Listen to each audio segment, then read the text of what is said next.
ke bandara di waktu malam.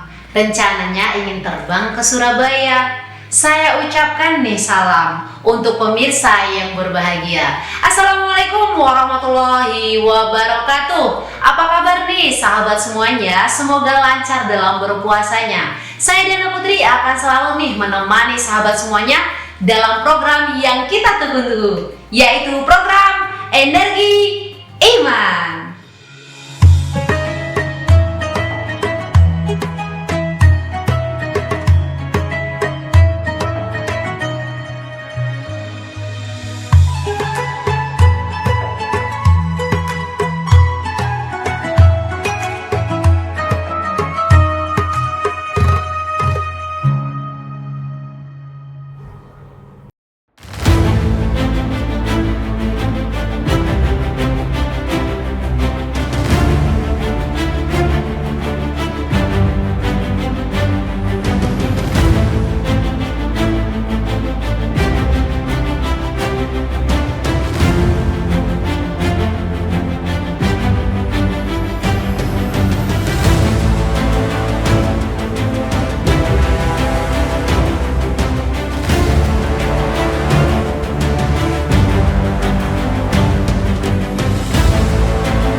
Saya yakin siapapun presidennya, kepemimpinan yang tidak pernah terbatas itu keinginannya menjadi dibatasi.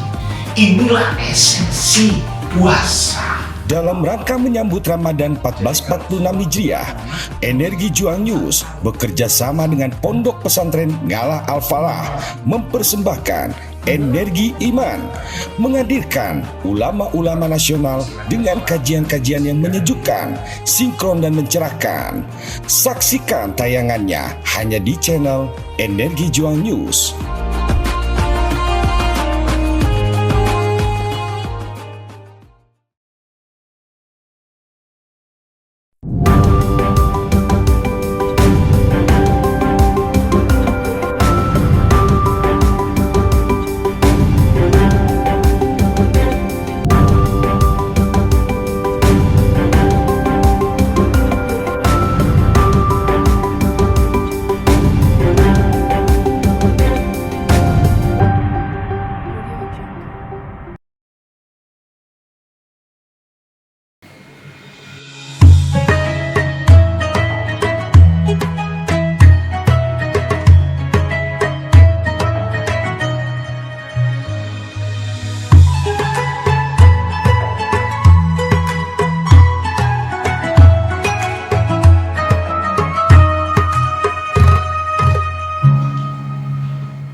Nah, seperti biasanya nih, saya tidak sendirian. Saya ditemani oleh narasumber yang sangat luar biasa. Langsung saja kita sapa.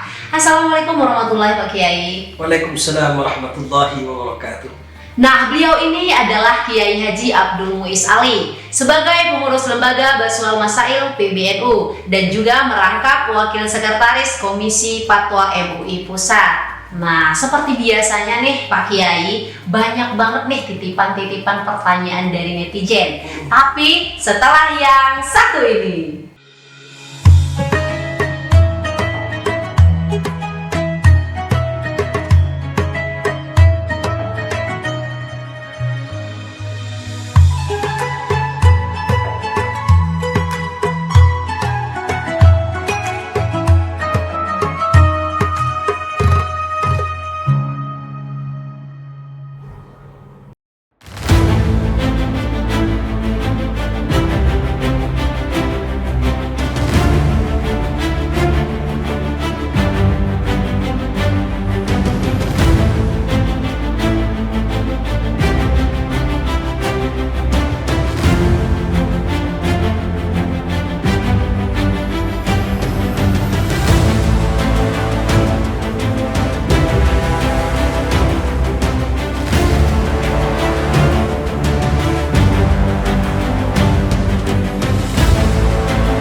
siapapun presidennya, kepimpinan yang tidak pernah terbatas itu keinginannya menjadi dibatasi.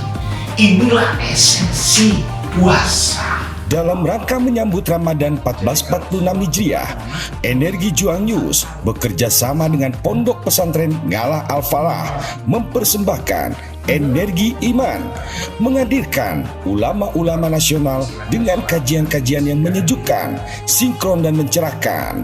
Saksikan tayangannya hanya di channel Energi Juang News.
Tidak usah berlama-lama lagi, langsung saja kita tanyakan titipan pertanyaan dari kalian semua.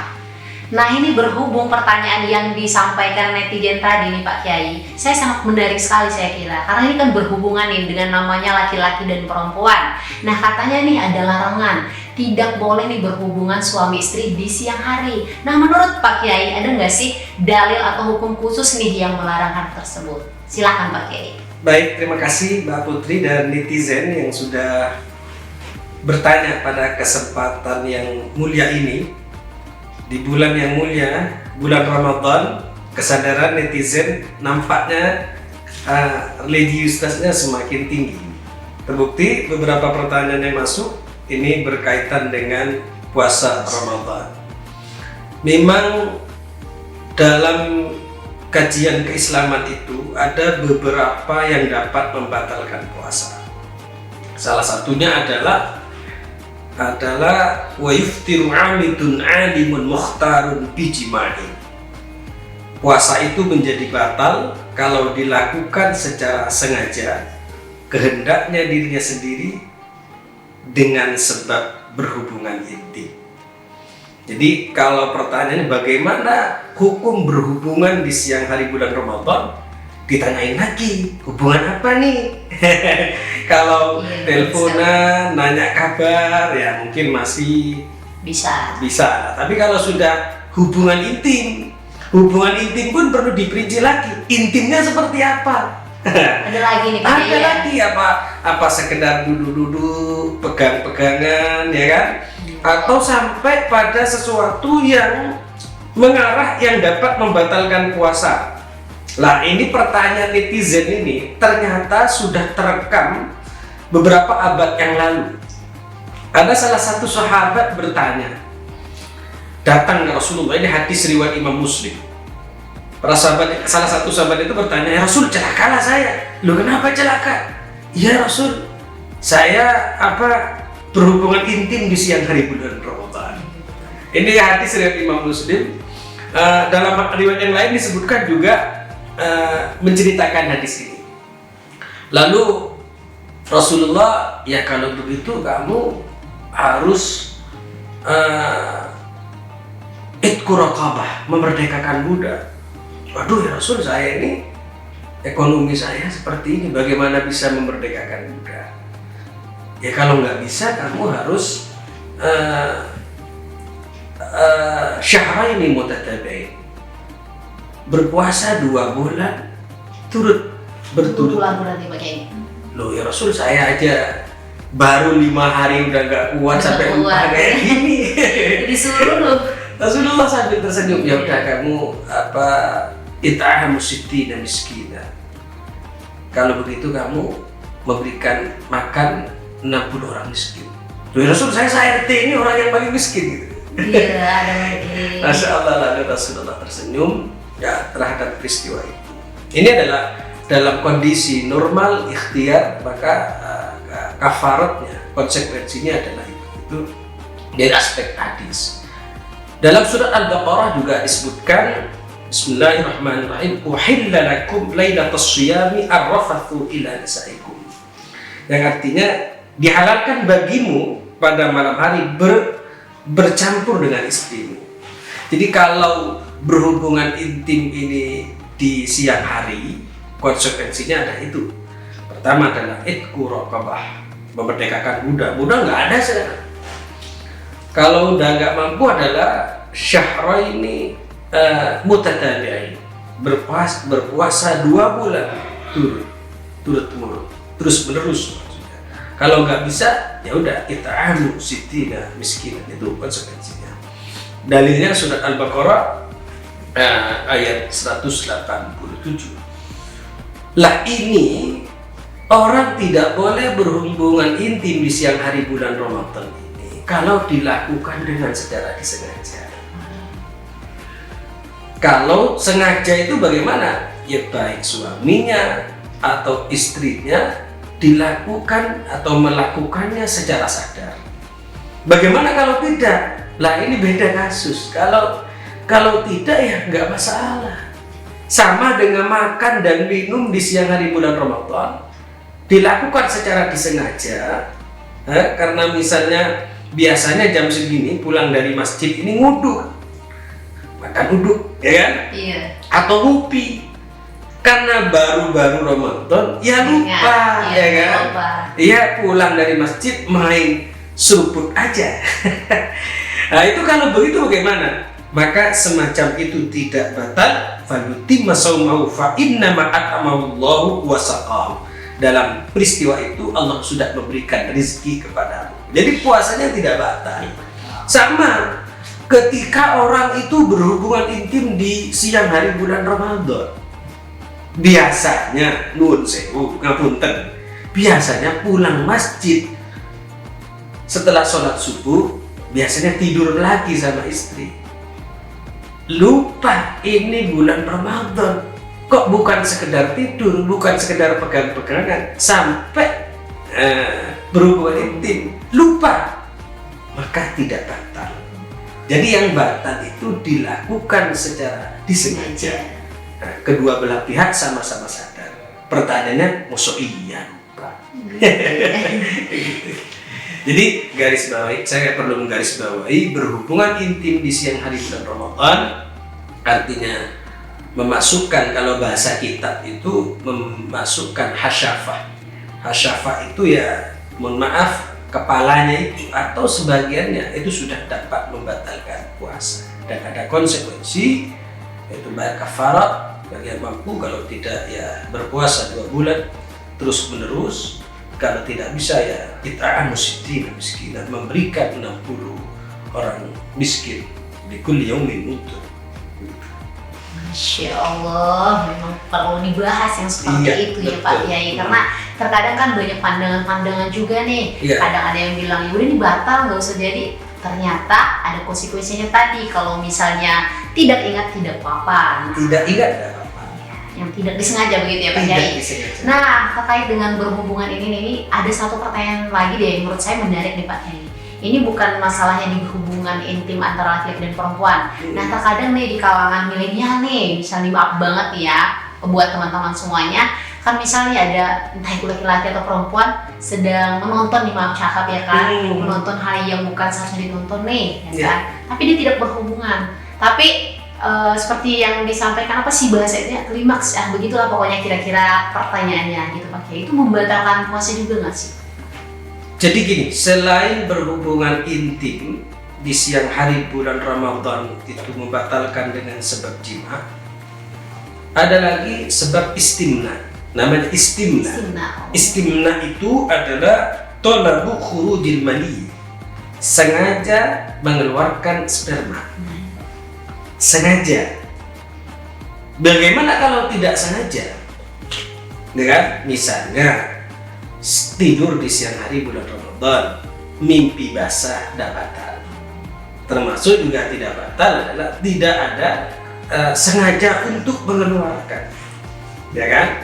Ya, tapi ini termasuk Konteksnya kan orang yang boleh. apa ya, dibilang syahwatnya sangat tinggi ya, saya kira. Masa cuma melihat langsung keluar, nah itu kan langsung klimaks. Ini saya kira kalau biasa normalnya tidak seperti itu. Nah, yang bisa menyebabkan batal itu nonton sambil pegang-pegang lalu keluar. Lah itu kan Betul. ada tindakan tolabu khurujil mani, ada upaya untuk mengeluarkan mani sambil melihat, sambil pegang-pegang, itu batal. Tapi kalau tidak ada upaya melakukan itu tidak batal gitu. Baik, Pak Kiai, sangat luar biasa sekali ya. Oh iya, lupa ini Apa lagi, Pak mumpung Kiai? nanti Mumpung bisa Pak Kiai. dibedakan ya. Benar-benar. Yang batal itu keluar mani, tapi kalau madi itu nggak batal. Jadi yang keluar itu kan ada kalanya mani itu ya memang bentuk dan rasanya beda. Kalau madi itu nggak batal. Madi itu cairan yang keluar setelah intisyar syahwat, setelah syahwat yang memuncak, itu nggak batal. Tapi najis, madi itu najis, mani tidak najis. Tapi membatalkan puasa kalau sengaja ada tindakan kesengajaan untuk mengeluarkannya, gitu. Nah, terkait dengan hal sedemikian kan termasuk juga nih kepada pertanyaan-pertanyaan satu lagi nih mengikat nih Pak Kiai. Katanya ada nggak sih resiko nih seseorang yang sengaja merusak puasanya, tapi ketika dia bilang sengaja, dia masih ragu apakah itu kesengajaan atau tidak begitu Pak Kiai. Itu gimana ya terkait? Konsekuensinya adalah mengganti puasanya. Mengganti. Nanti setelah bulan Ramadan harus segera mengganti. Tapi tidak seperti membatalkan sebab jima. Konsekuensinya beda. Tadi kalau pakai sebab jima itu yaitu kafarat, ya kan? Kafarat di sini adalah itqu raqabah, syahrani mutatabi'ain, dan it'amu sittin miskin, itu kalau jima. Tapi kalau mengeluarkan mani secara disengaja, mengganti puasa, karena termasuk tindakan secara sengaja, secara sadar membatalkan puasa. Demikian. Baik, Pak Kiai. Nah, seterusnya nih Pak Kiai, apabila nih berhubungan maaf cakap di siang hari tadi nih ya kan, kan tadi antara yang ingat dan tidak ingat nih pembahasannya.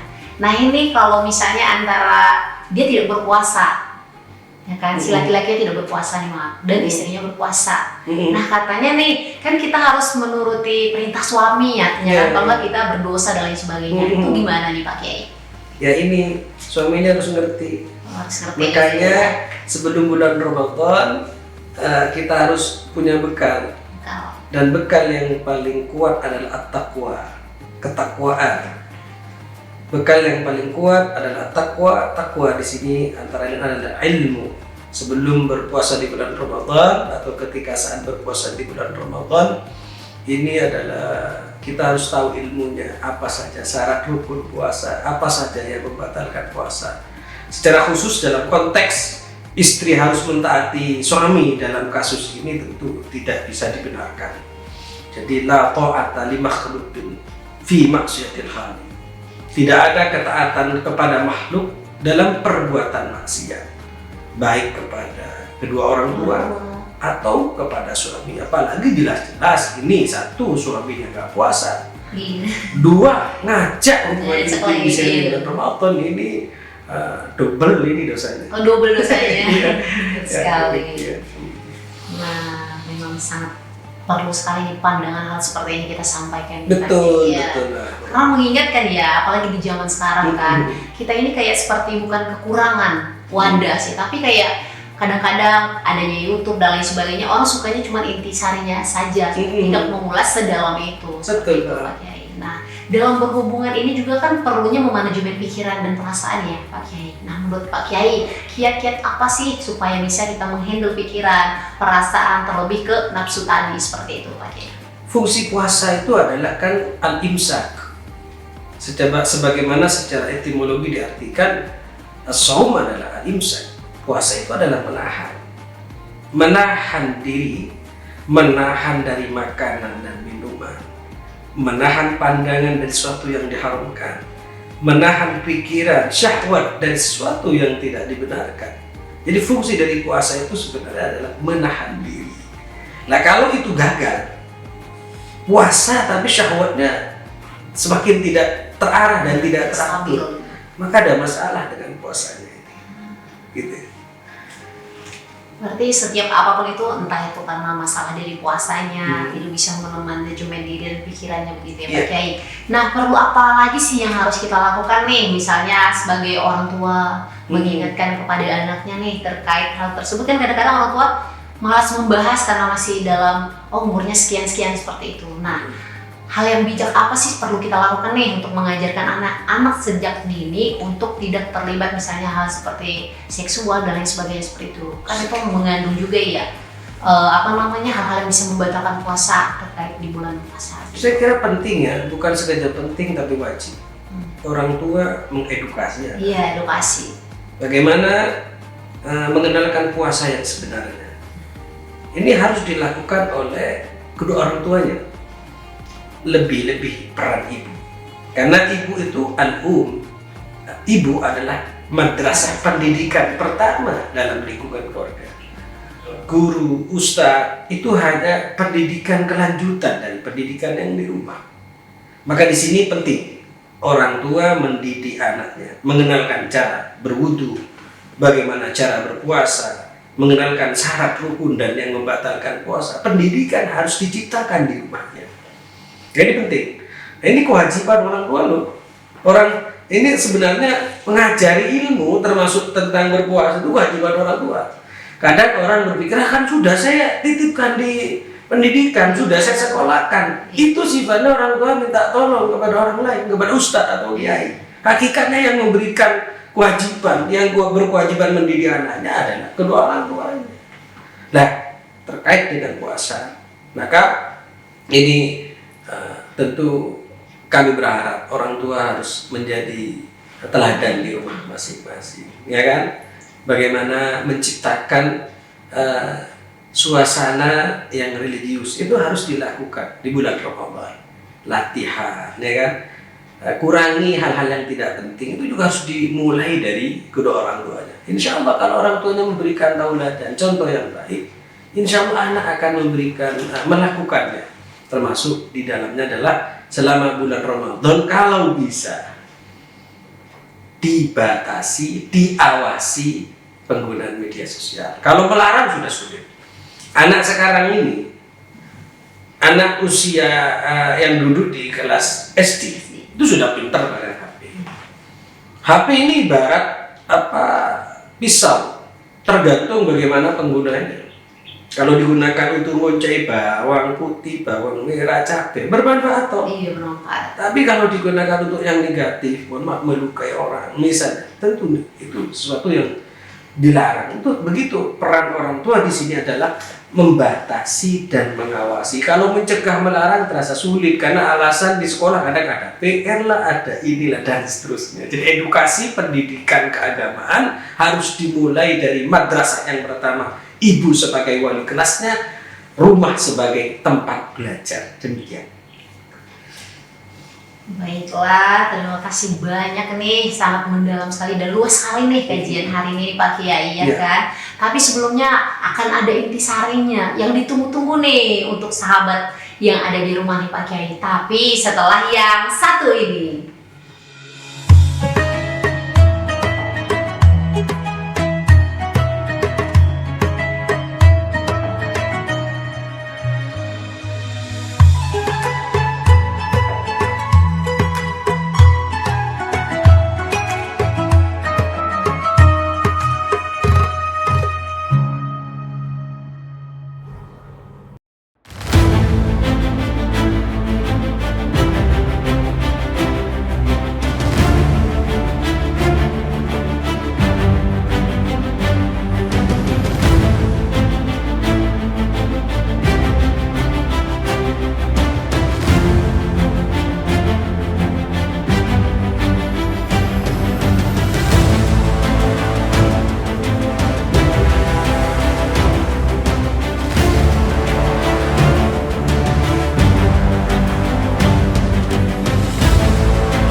siapapun presidennya, keinginan yang tidak pernah terbatas itu keinginannya menjadi dibatasi.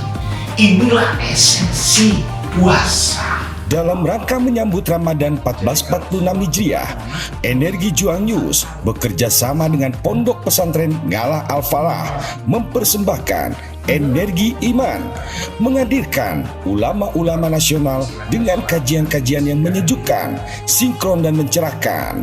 Saksikan tayangannya hanya di channel Energi Juang News.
Nah, ini dia nih yang kita tunggu-tunggu, intisari rangkuman dari ulasan yang tadi. Silakan Pak Kiai.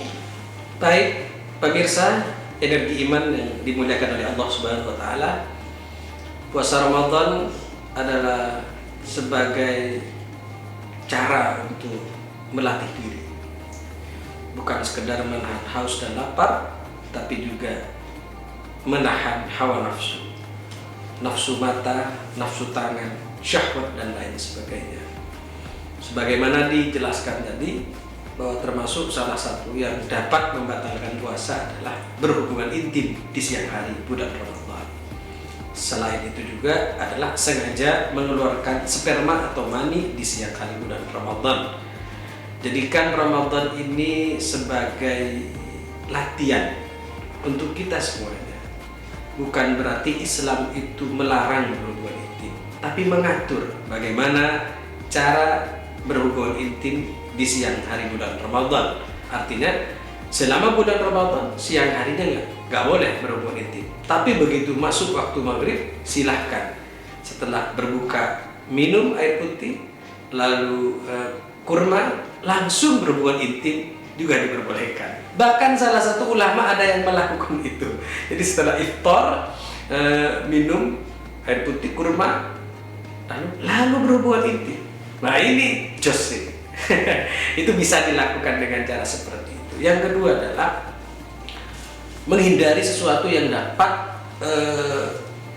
menyebabkan keluarnya mani. Yang batal itu tentu adalah sengaja mengeluarkan mani, tapi juga menghindari sesuatu yang dapat mengeluarkan mani itu juga penting. Jadi kalau sengaja dikeluarkan pakai tangan kita, pakai tangan istri kita, itu batal. Pakai tangan diri kita, pakai tangan suami, itu juga batal karena ada upaya untuk mengeluarkan mani. Dan yang terakhir, kami berharap mudah-mudahan Ramadan ini adalah Ramadan yang terbaik untuk kita.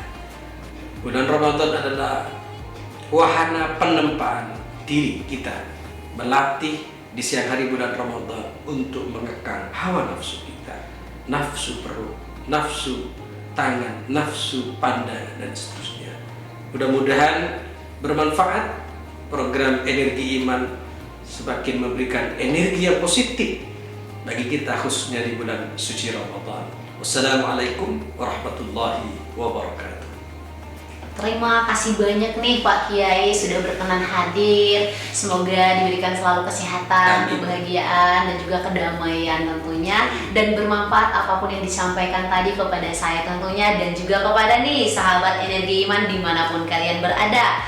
Nah, jangan pernah dilewatkan dan saksikan terus program yang ditunggu-tunggu selalu oleh pemirsa dan tentunya bersama saya Diana Putri di program Energi Iman. Wassalamualaikum warahmatullahi wabarakatuh.